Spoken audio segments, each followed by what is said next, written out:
Welcome to another episode of the S.E.M podcast. I'm Jack Bryce, and today I'm joined by Jesper Andersen. How you doing, Jesper? I'm doing good. Thank you. And where are you calling from today? So I'm calling from Holbæk. It's a city in Denmark, about an hour drive from Copenhagen. Excellent. All right. And what years did you serve, Jesper? I served from January 2002 till 2004. Okay. All right. We just missed each other then. I came February 2004. So we just missed each other, yeah. Yeah. When did Zach go there? He started about a year after me. So I trained him. Oh, really? Okay. Yeah. All right. So we'll start off with how you ended up on a mission in Scotland. If there's any backstory there. Then we'll skip over. Want to know what you've been up to since you got home. And then we'll go back and reminisce. So start us off with how you ended up as a missionary in Scotland. All right. Well, so I grew up in the church, and my father always told us stories from his mission in Germany. And so he would tell us all these inspirational stories from his mission, and funny stories, sad stories. And so having grown up with those stories, I always had this desire to have those experiences for myself. So there was never any doubt that I wanted to go and serve a mission. And it was always something that I prepared for. And I had hoped to go to somewhere sunny and warm. I think I wrote I wanted to go to Brazil or something like that, and then I got the calling to Scotland, and very, very grateful to go to Scotland, but it was very different. Yeah, not sunny and warm. For definitely. And, yeah. So I mean, I finished school, and then I started working. So that I could make the money to be ready to go as soon as I turned 19. And so I think 4 or 5 months before I was ready to go, I got the calling, and it said Scotland Edinburgh Mission, and so I prepared to go, and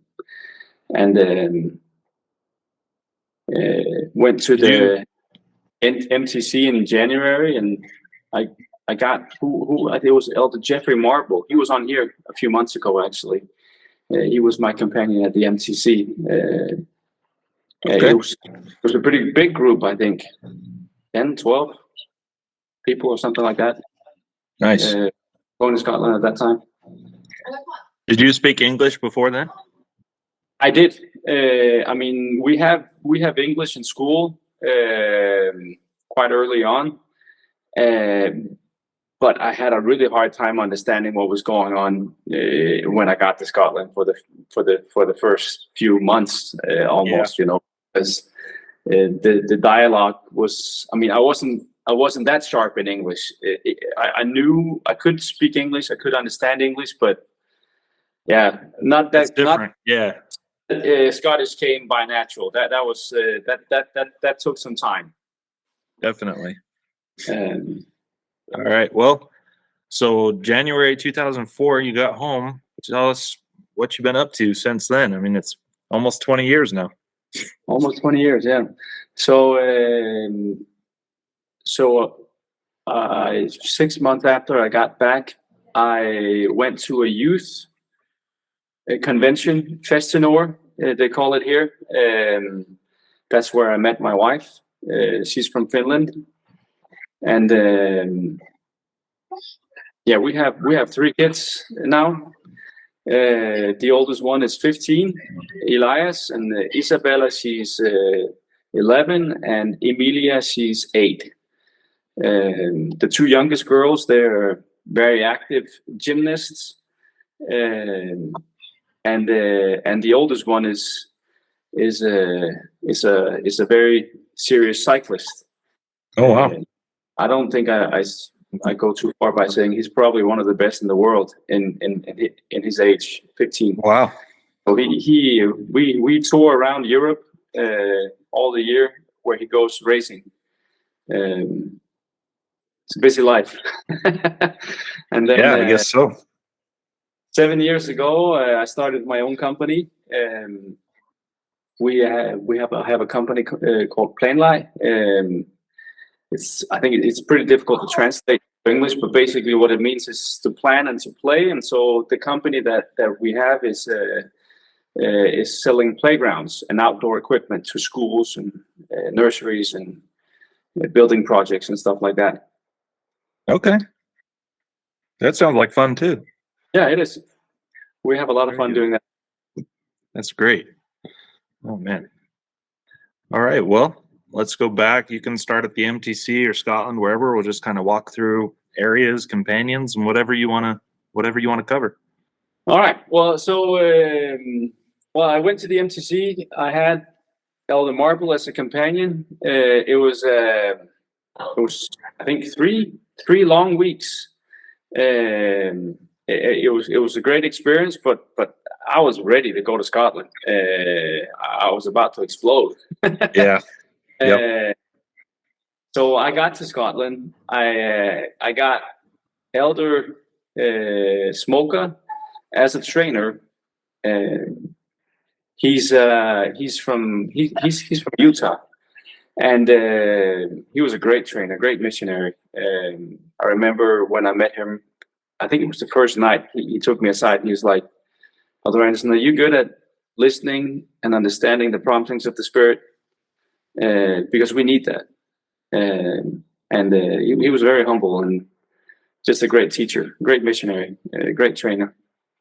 And so we got to a place called Bathgate. It's the Livingston ward. Yeah. We whitewashed the area. Yeah, it was some tough first weeks, great first weeks, because when I got there, I found out how much I had to learn.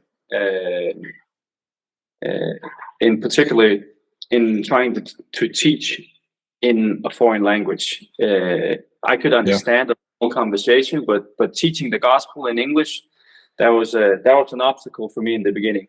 So I spent a lot of time memorizing and a lot of time studying. In fact, I felt like I really needed to do an extra effort. So I remember getting up sometimes a few hours earlier than I had to memorize the discussion, so that I felt like I could teach properly. Wow. We had some great experiences, Elder Smoker and I. I remember after being out for about two weeks, we knocked on this sweet lady's door, Jenny. And Jenny Smith, she opened the door and it was raining, and she was like, "Come on in." She felt sorry for us and she let us in. And Elder Smoker had said, "You know, Elder Andersen, how they always say Ken here? Don't worry about that. That's because they keep referring to this famous Scottish warrior. They like him so much, so they keep referring to him. Don't pay attention to that." And Jenny kept saying Ken, and I was like, "That's funny how she keeps saying Ken." But I actually had a very spiritual experience sitting there in her living room, because I kept looking at her and I was like, "That's funny. I know you, Jenny. I can't. Have you been to Denmark?" I thought to myself, where have I met you before? And it took me a while before I recognized that I was being prompted.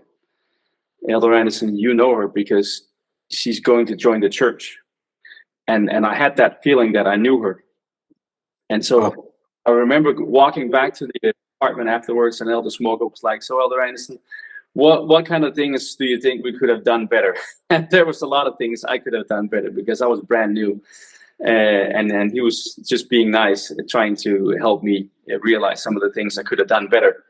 And then I told him about my experience about Jenny. I can't explain this to you, Elder Smoker, but I know her, and she's going to join the church. He said, "That's great, Elder Andersen."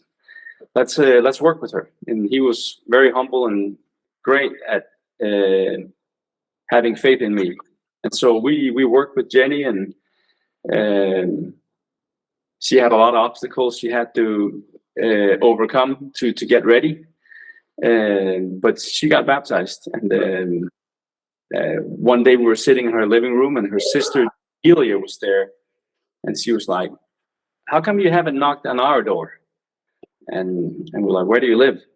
And so she gave us her address, and we were like, "We've been there. We've been there more than once. You just haven't been home."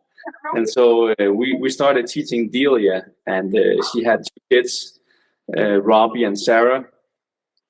And it was just a wonderful time when I look back on how we taught them the gospel, and how we drew out the plan of salvation on their living room floor, trying to teach their children as well.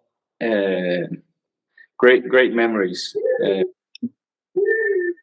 I went to visit them here last month. I was in Scotland with my family, and they're doing great. That's incredible. What a way to start out. In fact, there's kind of a story that goes with that story that I need to tell. Sure. Have you heard about the something called divine signature? Basically, that's when the Lord, I want to say, in a great manner, shows that he's in charge. You know, he kind of shows off. I want to say, and so one of the stories that my father had told me was of one guy that he had baptized on his mission many years ago in Munich. Brother Heddenkofer. He had lost contact with him for 20-something years.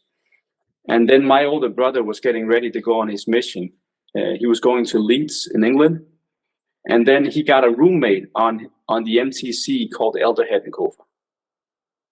And then Elder Heddenkofer asked my brother, "So do you know a Brother Andersen from Denmark? Because Nils Andersen, because he's the guy who baptized my father so many odd years ago." Oh my goodness. And so what are the chances of these 2 young men leaving at the same time, going to the same mission, and then winding up in the same room at the MTC? It was my uncle who introduced me to this principle, calling it a divine signature. I always remember that story. And then I went on my mission, and we baptized Jenny, Delia, and Robbie and Sarah. They all joined the church, the whole family. And then I lost contact with Delia for many years. And then I think it's 7 years ago, something like that, 8 years ago, I got a message from Delia. I had lost contact with her. And she sent me a picture of a whole bunch of missionaries in the MTC. And she said, "Do you recognize anyone in this photo?"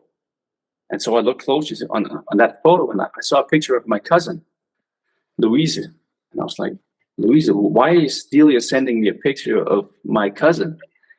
And then I recognized up in the other corner of the picture, there was a picture of Sarah, her daughter. Except she was not 8 or 9 years old anymore. She must have been something like 20 or something. Yeah. And she was wearing a missionary badge. And guess who her companion was? My cousin. Your cousin. Yeah. Going to the same mission, same time, to the same MCC, being companions. And I mean, it's just incredible. And I just felt so humble when I saw that picture. I had lost contact with her, and I was so grateful she shared that picture with me, because I just felt, wow, how grateful I am that I went to Scotland so many years ago. Yeah. I like that. Divine signature. It's great. Yeah, so we went to visit them last month, and they're doing great. Sarah's married in the temple, and they have their first kid on the way, and Delia's married in the temple, and I mean, they're just a great family. It was awesome to see them. And Elder Smoker was an awesome trainer. We worked so hard, and he was humble, so humble and spiritual, and it was just a great time. And then then I remember after being there, I think it wasn't at normal moves that I got moved to Dunfermline. I think it was 2 or 3 weeks before, so it was in the middle of a move. He got called up, Elder Smoker, and I heard him have a conversation with President Wilkinson, and then he's like, "It's for you." And then I had President Wilkinson on the phone. He was like, "I want you to go to Dunfermline. I want you to train a new missionary who's been there for a number of weeks, and he's had an unfortunate experience, and I need you to take over." And so in the middle of a move, I got moved to Dunfermline in my second area. Wow. And from being trained to training. Yeah. So I got moved from being a greenie, then I got moved to being a district leader and a trainer. I was like, "What? Are you sure, President?" And that was a lot of fun. Then I got to Dunfermline and I got to train Elder Monty Annika from Canada. Great guy as well. We had a lot of fun. I've lost contact with him. He's not on Facebook, I think, so I need to reach out to him sometime. I've heard Derek Cooley speak of him here on the podcast as well. I think I've had other people mention his name as well. But like, you should call Monty Annika. We need to get him on here. We'll see what we can do to track him down. He's just a great dude. He's a lot of fun. And at the same time a spiritual guy.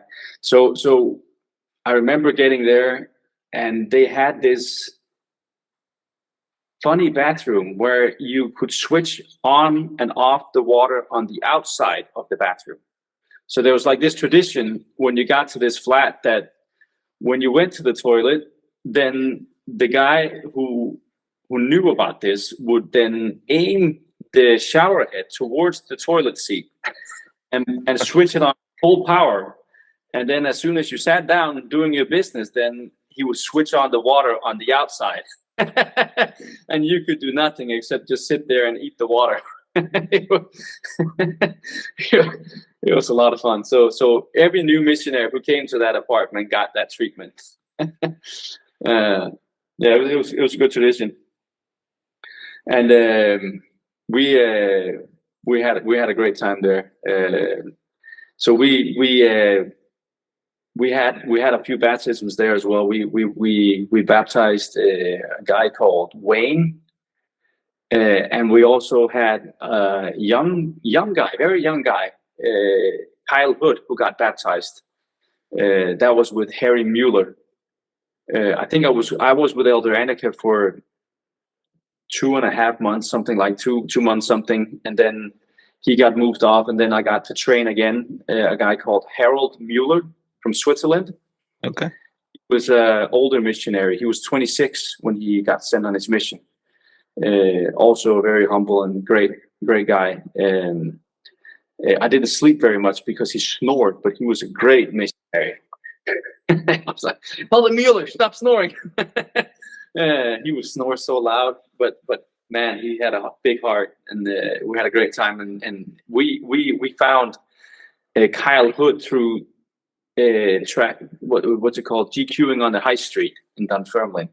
So I think it was actually Elder Mueller who stopped his mom, and his mom was like, "I'm not interested, but I have a son who keeps asking me questions. Please come by and teach him." Wow. And so we came by and we taught Kyle. He was 11 years old, and he was asking a lot of questions. He was very curious about life and spiritual matters. And so we gave him the Book of Mormon and committed him to read and pray. And we came back, I think, 2 weeks later, and he had read basically most of the Book of Mormon, he said. And we were like, "Yeah, sure." So we started asking him questions, and then he kept telling stories about Alma and Third Nephi, and I mean, he had read the book for sure. Wow. And then we were like, so Kyle, how did you feel as you read the book and as you prayed on it? And he was like, and this is one of the best descriptions of the Holy Ghost I've ever had. He said, it's kind of like eating a good pizza, except you never get full. And I thought that was just a great description of getting a confirmation of the Holy Ghost. Words of wisdom from an 11-year-old. Right from an 11-year-old. So he got baptized, a great example, and his whole family was there. I mean, they weren't interested in getting baptized or even being taught, but they supported him. I've lost contact with both Wayne and Kyle. I've tried to reach out to Kyle. I found him on Facebook.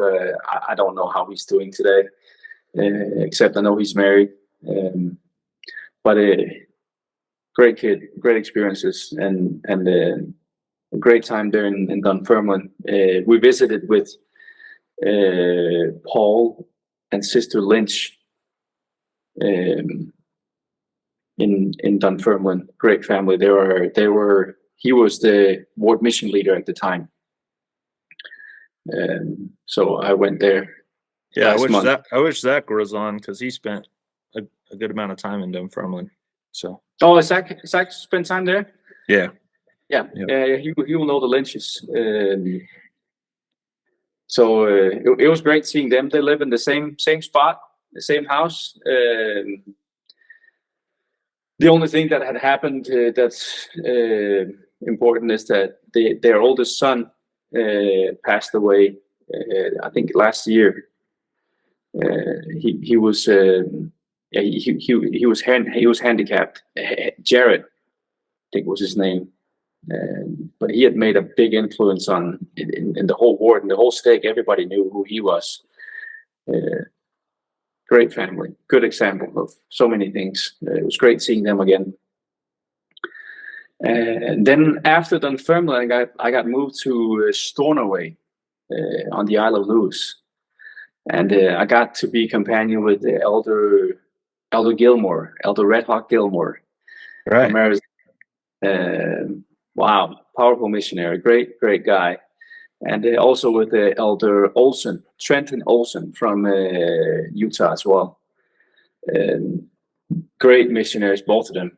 Hard workers, spiritual, great teachers. Basically all the way through my mission, I was very lucky getting missionary companions that I just came along with very well. At least I felt I did. I was very grateful for being so lucky. And on the Isle of Lewis, that was a very interesting experience. I mean, I have never been introduced to so much anti-literature against the church ever. I mean, I've never seen a place where this exists in the way that it did at that time, at least. It was almost like a daily event that we would be presented to something, or somebody would say, come in, and then they would go upstairs, they would come down, they had several books against the church, and they would start, they would start bashing, you know. So,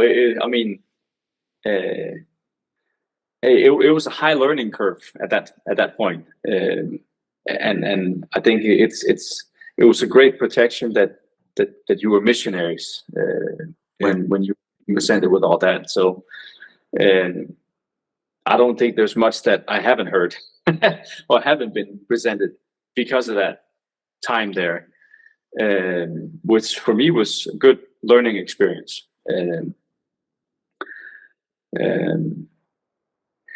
Yeah, we had some great baptisms up there as well. We had Johan and Jordan and Imam. That was actually that was a great family that Elder Menino and Elder Gilmore had found right before I came up there. So I just kept continuing teaching them with Elder Gilmore, and they got baptized up there. And we also met a lady called Melanie. She also joined the church up there. But it was very small. Maybe 15 people at church, 20 people at church, at best, sometimes less. So they were basically switching turns on giving a talk on Sunday. And they tried to fill out the time. And just so many unique experiences up there. It was dark. It was during the winter, so it was dark all the time. So the sun would come up at 10 and go back down at 1. I mean, we had few hours of light. It was just dark all the time, and many places on the island there was no light. And so we would have like this book where we keep like tapping records, and the numbers didn't work out up there. So you would have the name of a street, sure, but then the numbers would be like number 1, number 22, number 308, number 6. It made no sense. And so the records would be like house, white house by tree, big yellow house, nice view, house by telephone post, something like that, because otherwise it just didn't make much sense. And it was just completely dark, and many places they would have the key in the door on the outside. The doors weren't locked because everybody knew each other up there. It was and you could tell you came into some of these people's houses and they've been sitting there in the dark for the last few months, and I mean there was definitely some people who were suffering from depression up there for sure. But at the same time it was just a great experience being up there. And then there were some very strong members up there, because you had to be. You really had to be extraordinary strong to live. And then where did I go after Dunfermline? I went to wrote some notes down. I went to Dalkeith. Yeah, that's right. By Edinburgh, close to Edinburgh. I got to serve with Kurt Rentlesbacher. He was also a Utah boy, I think. And also with Judd Sweat.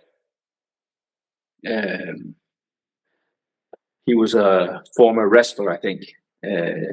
Little tight, strong dude.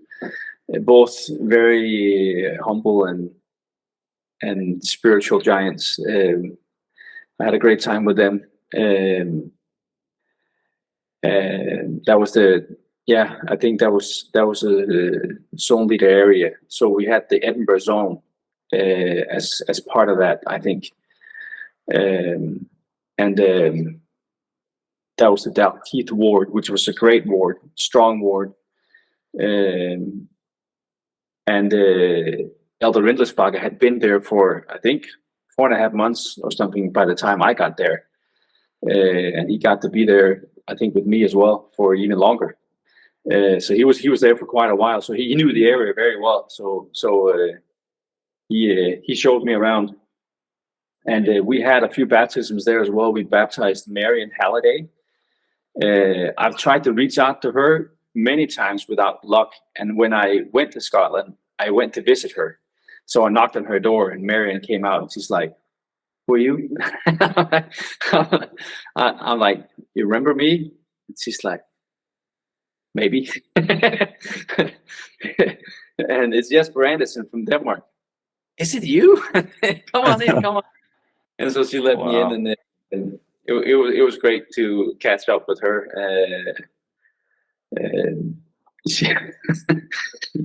She had the same humor, same person, just 20 years older, of course. It was it was great to introduce her to our family, to my family as well. We also met another family, Jessica Ryan and her daughter Laylee. They also got baptized up there, and then we also had that was a member baptism. That was right after I left the area, but I got to go back there for the baptism. That was Shields. Oh, what was his first name? I think I wrote it down somewhere. Douglas Shields. Yeah, Douglas. Yeah, Douglas got baptized there as well. He actually went to visit me in Denmark a few years later, Brother Shields. It was quite funny because he he wanted to go. I lived in Copenhagen at that time, so with a friend, and he stayed at our apartment, and then he wanted to go party in the evening, in the weekend in Copenhagen, and my roommate and I we had other plans, so he went on his own to go into Copenhagen. And then he called us up, and he was at the police station. he, Oh, boy. he wanted us to pick him up. I think he had ended up in this Irish pub, and he had got fight. Yeah, it was great fun. Yeah. So this Scottish guy got into an Irish pub in Copenhagen and got in a fight. Oh man, I should have classic. gone with. Yeah, that was classic. Oh yeah. And then after Dalkeith, I went to Edinburgh together with Elder Menino in the office. And this was at the time where 6 weeks, I think it was 6 weeks before the mission president's shift. So we were three missionaries for a little while in the office. So Elder Menino, Elder Wiggins, yeah, and then myself for a few weeks, I think it was, because of this switch thing that they wanted to get ready for the whole mission president switch. And then Elder Wiggins went home, and Elder Menino and I stayed on as assistants to get ready when President Vriens came in. And that was a crazy experience, the way I remember it. I mean, President Wilkinson had been in the office for 3 years, and he had everything down. He knew exactly where to go, how he wanted things to be done, and the assistants just kind of quietly went along. We did everything he said, and everything he wanted us to do, and we followed his schedule. And then when President Vriens came in, then he spends a few hours with President Wilkinson, and then basically President and Sister Wilkinson went on their way to the airport. And then that schedule became Elder Menino and our schedule. From following President Wilkinson, President Vriens had to follow us, because he was like, you were training him. We weren't at all, but it felt like it in some ways, because President Vriens, awesome president, he was so great and ready, and of course completely in charge. But he was a little bit. It was necessary for him to follow us a little bit in the beginning, and he really did. He had a lot of confidence and faith in us. Much more than we were used to. So he would ask us questions like, who do you think we should, when we were planning moves, he was like, so who do you think we should put together with so and so and so and so? And basically everything, normally we would give our opinion to President Wilkinson, and then he would do whatever he felt like. Of course, that's his job. Yeah. But then when President Vriens asked, he did everything we said. Because he didn't know the missionaries, and everything we said he did. And so when we found out he did that, we looked at each other and we were like, we really need an answer and think before we answer, because he does what we say. Yeah, we got to step up your game a little bit. We felt a lot of pressure,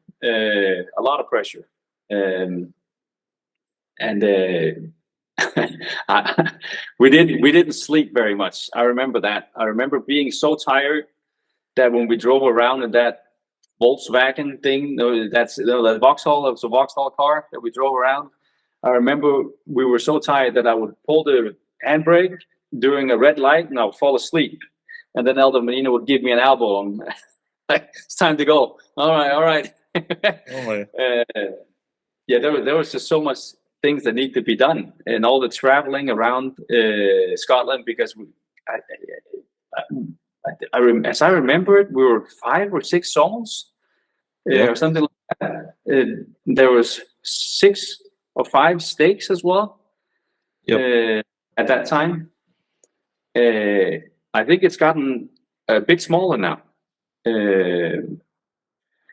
And there are not as many zones as well, because there are a lot fewer missionaries. But there were back, I think there were about 140 or 150, I want to say, something like that, missionaries at that time. Yeah, that's about how many were out there when I came in. So it was a lot of interviews. It was a lot of zone conferences. It was a lot of. There was always something that needed to be done, and for everything during the first 6 weeks, President Vriens was like, "What do you think we should do here?" And so he just did whatever we remembered we had to do, and then we tried to remember things as well as we could. Yeah. And that was tough. I mean, it was way tough, but also, again, very high learning curve. We had to step up our game quite a bit, and we had an amazing teaching experience, baptizing experience in Edinburgh. I remember that we didn't have almost any time to find and teach because of what we had to do in the beginning, and so we had really just, all right, turned everything over to the Lord. You need to help us find whoever is ready, because we simply just don't have the time for it. So you just need to find the right person for us. And so I think this was during an exchange that Elder Menino was out with, I think, Elder Spencer from England. So I wasn't there this evening, but this is Elder Menino. I'm paraphrasing his story. But they were out driving, and Elder Menino pointed at a building. He's like, I think somebody's ready in that building. And so they went to this big high flat, and they went through all the doors, and here a guy called Jaff opens the door. He was a refugee from Kurdistan, and he said, I can't remember if they taught him briefly through the door or if they got in, but they had a brief discussion with him anyways, and got a new appointment with him and gave him a Book of Mormon, and then Elder Menino and I came back and we started teaching him, and he was just very spiritual. We taught him 2 or 3 discussions, and I remember him sitting there on the floor in his living room, and he prayed about the Book of Mormon in his own language, and tears started streaming down his cheeks, and he was like, I need to bring this to my family. I need to take this to my country, he said. And so we lost contact with him after that discussion, I think, for a few months, I think. He simply vanished. And so we found out that he had gone back to Kurdistan, Sulaymaniyah. And for him to go back there, it was during the whole Iraq war thing. He was a political refugee because he was against Saddam Hussein regime thing that was going on at the time. Yeah. And he had actually been imprisoned for a while and been tortured, and he had gone through a lot of bad stuff before he got to Scotland. And for him to go back to Kurdistan, he had to be smuggled in during the Iranian borders over the mountains and stuff like that. And so he went to be with his family, and then he went back to Scotland. So over the mountains in Iran, he went back to Scotland only so that he could receive the rest of the discussions, so that he could join the church. And so he contacted us at the mission home. He's like, you need to come and teach me the rest of the discussions. And so we taught him the rest of the discussions. And because of his Muslim background, he needed to get an interview from Elder Swick, who was the area president at that time. And so he got interviewed, and he basically said, I know that this is with a certain amount of danger that I do this, but I need to do this. I need to live the gospel now that I've found the truth. And I need to bring this to my family and to my country. And so we were instructed to baptize Jaff and give him the Aaronic priesthood and then send him home. And we promised Jaff that we would, actually, it was Elder Menino who said this. Elder Menino said he promised Jaff that he would come and visit him. I was a little bit more reluctant. I was like, Kurdistan, Elder Menino? There's a war going on. And we lost contact with him for many years. And then I think it must have been in 2016, 2015. Elder Menino can give you all the dates and stuff like that. He got in contact with Jaff again. Basically, Jaff had stayed faithful. And he has been teaching his friends from the Book of Mormon in Arabic. Wow. And they were a lot of people that was ready to get baptized. So his whole family, a whole bunch of friends. So I think I need to find some numbers for this thing because I have a little information on it. So you're still in contact with Elder Menino? Yeah, sure. Yeah, we need to get him on here. So I've heard stories about him too, just being on the doorstep and telling people you will be baptized. Yeah. Yeah. That's the kind of guy he was. I mean, he was. His mom was really sick with cancer, I think, at the time when he was in Scotland, and I am sure that he was there because he did not want to waste his time. Otherwise, he should have been with his mom. So he was like, I'm going to be in Scotland and I'm going to do everything I can to do what I can as a missionary so that I am not being here without cause. I'm sure that's the way I read him, at least. You know, he was very powerful. You have companions sometimes that would sit on their knees and fall asleep over the bed. And Elder Menino was the same kind, but he just didn't fall asleep. He just kept praying. I mean, he was just very spiritual. Great missionary. And it was, yeah. So yeah, in 2016, they had this big baptismal meeting there. So Elder Whitney Clayton, who is the senior president of the Quorum of the 70, goes to Kurdistan, Suleimania, and presides over this meeting. So there's, I think, 6 or 7 baptisms there. Destin is also baptized. He's the branch president now. So right now, the church has been organized in Kurdistan so that they're part of a district where you have 3 branches in Kurdistan and I think a few branches outside of Kurdistan. So you have a district president. Jaff is part of the district presidency.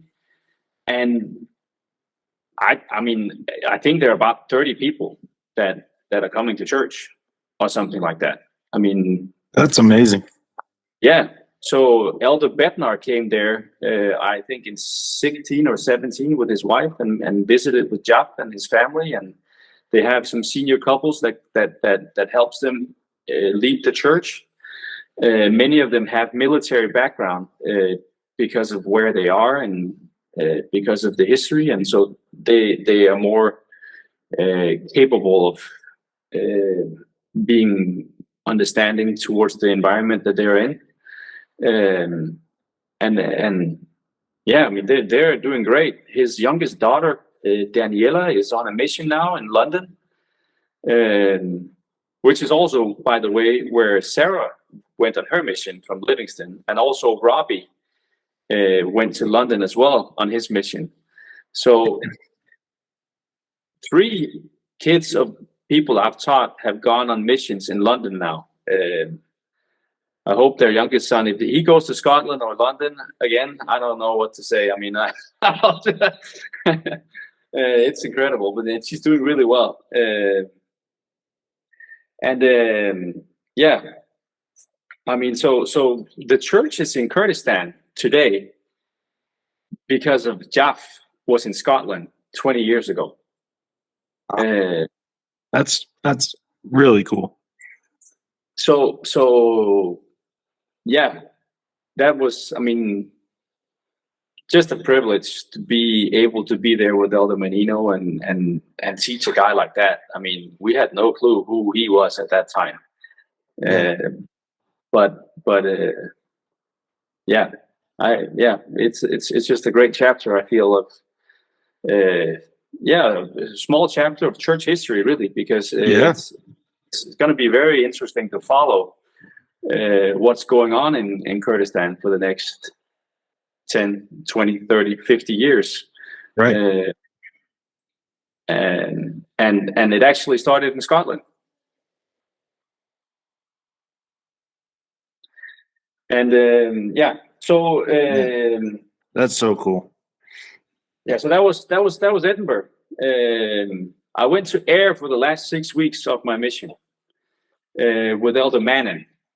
He was a missionary that I came out with, and I don't remember much of Ayr because it was 6 weeks and it was done pretty fast. I mean, I remember one Sunday. It was a big ward, and the bishop, I don't know what he was thinking, but it was the first real spot talk I got, you know. So there was a talk that a speaker that didn't show up for church, so he announced who was going to speak, and the person wasn't there. And then he said, "Then we'll hear a talk from Elder Andersen." So I had to go up and give a 10-15 minute talk on the spot. Yeah, it was great fun. Oh yeah. So then basically that rounded it up. And I remember going to Pratt Hill. That should be mentioned as well, because when you are 19 years old, you understand what you understand when you're 19 and go to the temple and the covenants you make there. So, I mean, I understood what I understood, at least. Then I got to Scotland and I was told about Pratt Hill. I didn't know about it before, and how we go up there and we dedicate our missions, and we can make promises with the Lord, and I made some promises up there, and I remember going up there again, and this was the beautiful part of it, I think. And I remember taking quite a lot of missionaries up there afterwards to see them go out there and then report, and it was a great experience for me as well. I did not care about going home and then have to report to some high council. It didn't matter to me because I knew I had to go to Pratt Hill and report directly. Yeah, that was the important report I had to make. I understood the promises that I had made there 2 weeks prior, and I knew I had to face that. And that was just a great experience to go there, and that was also the first place that we went to visit when we got to Scotland with my family. That was one of the places that I've written on. I have a bucket list of things I want to do with my family and in my life, and one of the main points that was there is that I wanted to bring my kids to Pratt Hill. I wanted to show them that this was a place in my life that had changed my life. Yeah, and sacred ground. Sacred ground, exactly. And so we went there, and then I went off on my own again and had a little chat. And that was just a great experience to be back there. That's beautiful. What else is there to say? Maybe I should mention something about President. I have mentioned quite a bit about President Sister Wilkinson, but I mean, I remember President Wilkinson being, my first impression of him was just that he was a powerful teacher. Man, he could just, when he taught, the spirit was just so strong. And I just felt like, wow, I'm just in the right place being taught by by this amazing guy. I really looked up to President Wilkinson. He was just an awesome mission president, very spiritual and just a powerful teacher more than anything. And President Vriens was a big guy, big personality, lots of humor. I mean, big laugh. And he had so much. I mean, I admire him for having so much faith in Elder Menino and I. He was very brave. We did the best we could, but I mean, I'm sure we fell short on so many things. We tried to remember everything as well as we could. Yeah, I know. As a young man, right, you just kind of take for granted that the mission president and his wife are out there for 3 years, but the amount of work that they do and the things that they give up to do that is just incredible. Yeah. I remember right before I was going back, before on the last moves. Actually, this is another example of how much faith President Vriens had in us. I think I remember him saying to Elder Menino, "So, Elder Menino, you have 6 weeks left. I want you to go and ask the Lord and tell me where I should send you." I've never heard of this before, ever. I've never heard of a mission president asking a missionary where to send him. That's just, upside down. And so Elder Menino came back down the day after, and he's like, "So I need to go," and I can't remember the area, but it was part of the Glasgow stake. They hadn't had any baptisms there for years, I think. And he said, "I'm going to train a new missionary, and in 6 weeks, we'll have had 2 baptisms before you send me home." And on the night before we put him on the plane home, the night before they had his second baptism. Wow. He said the same to me. "So, Elder Andersen, where should I send you for the last 6 weeks?" And that's that was that's a lot of faith to have in missionaries, I think. So he had a lot of faith in us. That's one of the things that I remember about him. Yeah, and that's great. Thank you for sharing all of that. I happened to text Alec Gilmore while we were talking here, and he said to tell you, he said, "Tell that dude I say what's up and that I love him." That sounds like Alec, doesn't it? Right back. Yeah.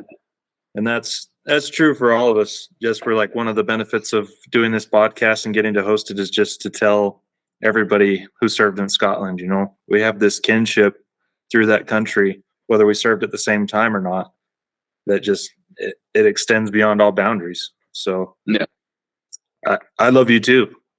We love you as our brother in Scotland. There's one other topic that you've mentioned a few times. That's the whole memorization and teaching the new, the new way they did after we left. And actually, they started right when I was there. I think it was a few months before that they changed it. And I mean, I've heard many views on it, and I can, and this is my personal opinion. For me, I am very happy that I went at a time where memorization in Scotland was a big part of it. I understand the views of why people find that difficult and why other things also is very good. But for me, the whole memorization was like a spiritual journey. So when you recite a scripture for the 40th time, sometimes something magical happens. Sometimes you're being taught things about this scripture that you wouldn't have found otherwise.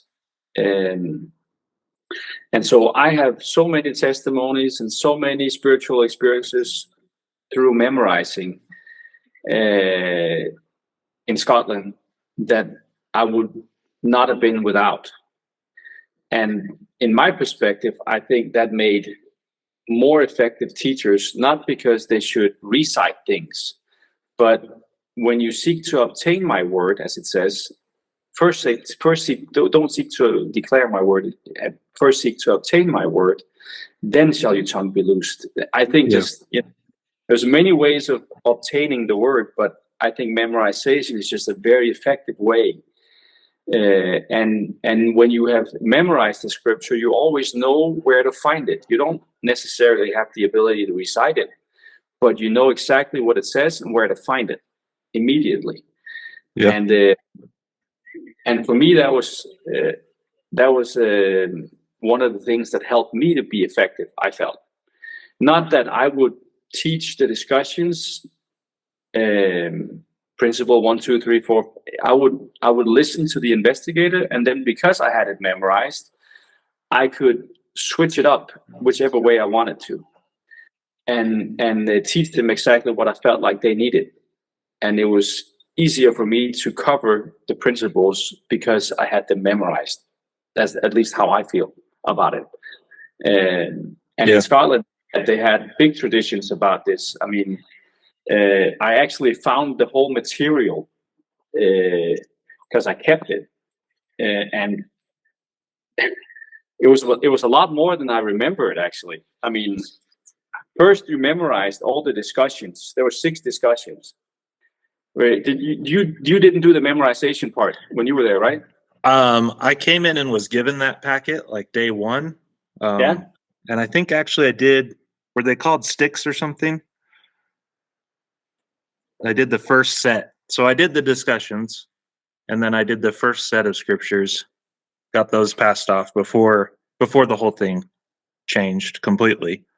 But, yeah. And I mean, maybe it's also because I'm from Denmark. It felt even more effective for me to, memorize the discussions. I still wouldn't teach it necessarily the way it was there, but it was just easier for me to obtain that word. It felt like when I memorized, So you had the discussions, and then you had all the scriptures that were pertaining to the discussions, and then they had a whole bunch of script. There was, and I counted them today. It was 169 or something like that scriptures that were called Master of Scripture. Yeah. And then they had a thing called Scriptorium, where they had 300 and something scriptures about 9 other topics. And then they had Mind of the Master, where you memorized all the headings from the Doctrine and Covenants and the Book of Mormon and all the books of the Bible and Articles of Faith, and not very many people finished that. But when you had that finished, it just felt like it was so easy to jump around in whichever principle that your investigator had concern about or question about. And it was so easy to help them find the answer. You wouldn't recite the scripture for them, but you would let them know where the answer was. You would teach them about the background of the scripture, who was speaking, and then you would let them read the scripture and find out the answer for themselves. And it was just so much easier to be effective, I felt like, because you had this memorized, and then you would teach by the Spirit. And it has to be something in the well to draw from for the Spirit to bring to your remembrance. You can't remember something that was never there. So no, exactly. And I think it's difficult to remember all of it if you've only read it in the morning and prepared something to teach later on. So at least I find it that, in my opinion, I think the memorization, missionaries are missing out a little bit, I think, on the memorization. At least I am happy with the spiritual experiences that I got through that, and the knowledge I felt like I obtained through memorizing. I actually shared some of that with my primary class today. So I teach the CTR 5s, 6-year-olds, and James 1:5 was our focus today. And I had them memorize it with me. You know, he wrote it on the board and erased a word at a time and went through. So that is important. Just there's a power that comes from the Word of God, and it's directly in the Scriptures. So Yeah. very true. But it was a great time. I mean, great, 2 amazing, hard, tough, great years. I think back on those years as some of the best years of my life, for sure. That's really cool that you got to take your family back recently as well. That's awesome. Yeah, it was awesome. And then, I forgot to tell you that then Elder Menino and I in 2019, I reminded Menino that we had promised Jeff to visit him. So we went to Kurdistan in, I think, March or something like that, 2019. Wow.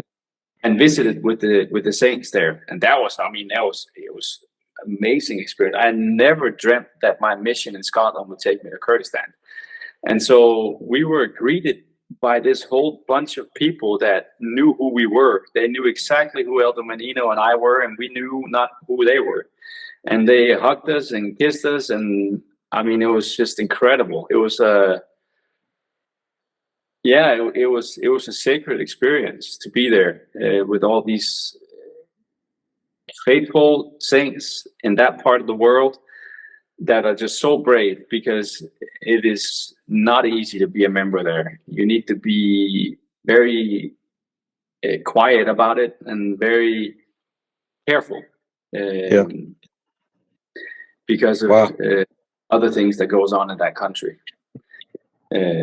And there are a whole bunch of people that they're preparing to go to the temple. A lot of them are prepared but can't go because of travel regulations and stuff like that. So we hope that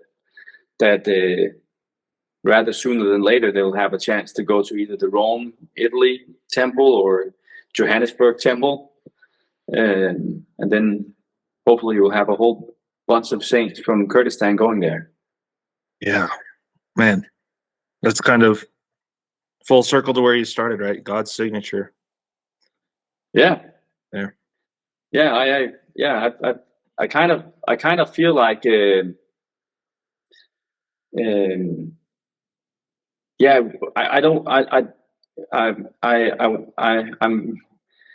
want to be very humble about this, because I understand this is the Lord's work. This is all His glory, and we are only, His tools. Just being a small part of it is all we are. I'm just grateful that we were put in that place and we could kind of see His work develop. And but I feel like, it's kind of like a little chapter that we have written on our own. I almost want to call it like Menino's letters to his mom or something like that, because he made an extraordinary effort while he was there.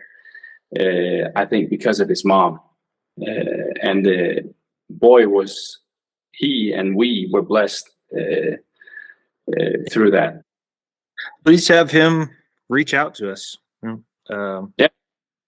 S.E.M podcast at 51spylaw.com.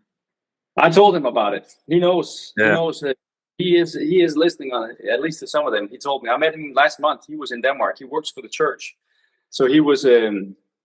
He lives in Frankfurt now, and he was in Copenhagen with some family history stuff. And then he wrote me, and he was like, "I'm in Denmark." And so we took him out to eat something in Copenhagen. I was with him for a few hours, and it was great seeing him again. Very nice. I mean, it will never be the same, going back. But it would be great to just visit with all the previous missionaries. Big reunion. Yeah. But this is a great way to kind of revisit with people and hear what they've been up to. I mean, so thanks for this. I mean, it's a great initiative that you guys have done here, and really appreciate it. It's our pleasure. And it's only possible because guys like you willing to come on. So really appreciate it. Appreciate your time today. Yeah. So Yeah.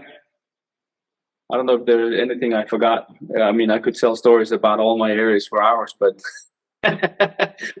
What you've shared is awesome. Really appreciate it. yeah.